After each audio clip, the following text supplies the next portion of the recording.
देश की आबादी वैसे ही बहुत ज्यादा है, पहले नंबर पर है भारत आबादी के मामले में, लेकिन ऐसे में ज्यादा बच्चे पैदा करना क्या इसका एक विकल्प है? लेकिन इसके साथ ही साथ सवाल ये भी है, क्योंकि तर्क जो दिया जा रहा है वो ये कि बुजुर्गों की आबादी आने वाले समय में और ज्यादा बढ़ जाएगी, यानी कि युवाओं के मुकाबले। इस तर्क में कितना दम है, इसको लेकर भी हम चर्चा कर रहे हैं। प्रोफेसर विवेक, आपके पास आते हुए छोटे शहरों की अगर हम बात करें, सवाल कहा जाता है हर मंच से कि छोटे शहरों में अवसर देने की बात जरूर होगी और ज्यादा उनकी तरफ ध्यान देना चाहिए। क्या जब हम संसाधनों के डिसेंट्रलाइजेशन की बात करते हैं, क्या उससे चीजों को बैलेंस नहीं किया जा सकता ताकि एक शहर पर ज्यादा बोझ न पड़े? देखिए नवजोत जी, बिल्कुल आपकी बात सही है। जो संसाधनों का डिसेंट्रलाइजेशन है उससे कहीं ना कहीं इम्पैक्ट तो पड़ेगा, लेकिन हम जैसा सोच रहे हैं उतना इम्पैक्ट नहीं पड़ेगा। कई बार देखिए नवजोत जी, अभी 2-3 बात मैंने सुना, जो अलग अलग जो पैनलिस्ट हैं। देखिए मैं मानता हूँ कि हमारे देश में जो है संसाधन जो है ये सीमित है। अगर आप कंपेयर करें, अभी कंपेयर किया जाएगा चाइना से, तो देखिए हमारे देश में जो है 48 लाख करोड़ का लगभग बजट है। लगभग 10-15 लाख करोड़ रुपए तो हर साल जो है सब्सिडीज पर खर्च किए जाते हैं।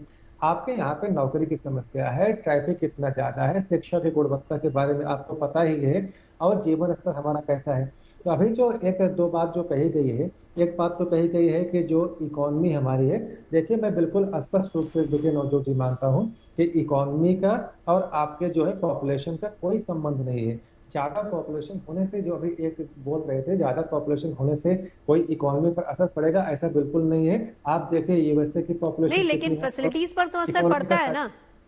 ये एक चीज बिल्कुल कहाँ असर तो पड़ता 2 है। लोगों में बटेगी और वही चीज कहाँ 5 लोगों में बटेगी। बिल्कुल बिल्कुल, तो इसके लिए तो मैं बहुत बात रखा था। तो यहाँ तो पॉपुलेशन को कम करने की बात होनी चाहिए, ज्यादा की बात करनी कहाँ हो सकती है। देखिए यूएसए का आप देखिए, आप यूके का देखिए, फ्रांस का देखिए, जापान का देखिए, जर्मनी का देखिए, हर जगह पे पॉपुलेशन का कोई कंपैरिजन इंडिया से नहीं है। तो देखिए अगर आप नॉर्थ और साउथ की बात करेंगे, मैंने पहले कहा कि अपने राजनीतिक हित को साधने करने के लिए बात किया जा रहा है। अगर आप नॉर्थ को और साउथ को, ईस्ट को और वेस्ट को आप डिविजिव पॉलिटिक्स मत करिए, पूरे इंडिया के सापेक्ष में देखिए। और जब आप भारत को देखते हैं तो हम दुनिया के सबसे ज्यादा पॉपुलेशन की बात देश हैं। और रही बात जो आपने भी, प्रणय जी ने एक बात कहा, मुझे थोड़ा सा अखरा कि देखिए चाइना की जब आप बात करते हैं, वन नेशन पॉलिसी, वहां पे वन चाइल्ड पॉलिसी थी, इसको मैं मानता हूं, और उसको जो हटा दिया गया। लेकिन भारत में तो ऐसी कोई पॉलिसी है नहीं, कभी नहीं थी, न कभी रहने की कोई संभावना है, क्योंकि हमारा देश ही ऐसा है। यहाँ पे कोई आप कानून लाएंगे तो वहां पे बहुत सारे जो है बातें शुरू हो जाएंगी। तो वन चाइल्ड पॉलिसी वहां पे थी और उसको हटाया गया। हमारे यहाँ तो कभी था ही नहीं। हमारे यहाँ तो वन चाइल्ड क्या, आप 2 चाइल्ड 3 चाइल्ड करिए, आपके ऊपर है। लेकिन अगर इस तरीके से अगर आप प्रमोट करेंगे, एक आप जो है पद पे बैठे हैं और आप कहेंगे कि 15 बच्चे करिए, 16 बच्चे करिए, इस महंगाई के दौर में अगर अच्छा, आप एक जो चिंता उन्होंने पीछे जताई है प्रोफेसर विवेक, एक जो चिंता इसके पीछे वो ये भी है कि देश लगातार बुजुर्ग भी हो रहा है और उसका आंकड़ा लगातार हम यहाँ पर बता भी रहे हैं कि आने वाले समय में बुजुर्गों की आबादी कितनी हो जाएगी, और उसको अगर कंपेयर हम युवाओं की आबादी के साथ करेंगे। देखिए ये जो है ना, होने वाला ये नहीं जो है। इम्बैलेंस है ना, इम्बैलेंस हो रहा है कहीं ना कहीं।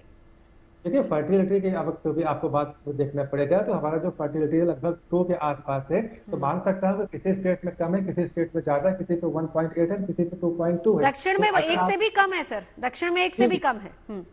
दक्षिण में 1 से कम है, तो इसका मतलब ये है कि इसका असर पड़ेगा। लेकिन इसको असर देखने में आपको 50-60 साल का समय लगेगा, तब इसका कुछ असर आपको देखने को मिलेगा, और शताब्दियां बीत जाएंगे सब देखने के लिए। लेकिन जो है चेंजेस होते रहते हैं और इसमें भी चेंज होगा। तो ऐसा नहीं है कि आप जो है 15 बच्चे, 16 बच्चे, 20 बच्चे की बात करिए। हाँ, 1 बच्चे, 2 बच्चे, 3 बच्चे की बात हो सकती है। लेकिन इस तरीके से जो है अपने राजनीतिक हितों को साधने के लिए आप इस तरीके के अनर्गल बयान दें, इससे कहीं ना कहीं देशवासियों को ऊपर भी, और जो भी पढ़े लिखे लोग हैं वो समझेंगे ये क्यों दिया गया है। इसमें राजनीति के अलावा कोई संदर्भ नहीं ठीक है। है, एक बार रुद्र विक्रम सिंह जी, देखिए 1992 में देश में पहली बार फैमिली प्लानिंग की स्कीम लॉन्च हुई थी। बावजूद इसके आज की तारीख में पहली बात, देश आबादी के मामले में नंबर 1 है। दूसरी बात, जो इम्बैलेंस की बात हो रही है, जिस चिंता को लेते हुए दोनों मुख्यमंत्रियों ने बयान दिया है। रुद्र विक्रम सिंह, मैं सवाल नहीं सुन पाया। सवाल मेरा ये है सर कि देखिए, अगर 1952 की बात करें, जब देश में पहली बार फैमिली प्लानिंग की स्कीम लॉन्च हुई थी, बावजूद इसके आज हम पॉपुलेशन के मामले में नंबर 1 है, भारत अव्वल कंट्री है। लेकिन चिंता इस बात की भी है कि जो इम्बैलेंस हो रहा है, बुजुर्गों की आबादी बहुत ज्यादा बढ़ रही है और इसी सोच के तहत कहीं ना कहीं दोनों मुख्यमंत्रियों ने बयान दिया। हालांकि पॉलिटिकल सोच इसके पीछे मंशा वो भी है, लेकिन इसके साथ ही साथ ये चिंता का विषय भी है, जो हम कहें कि सामाजिक चर्चा का विषय भी है, वो ये कि इम्बैलेंस बहुत ज्यादा है, बुजुर्गों की आबादी बढ़ रही है।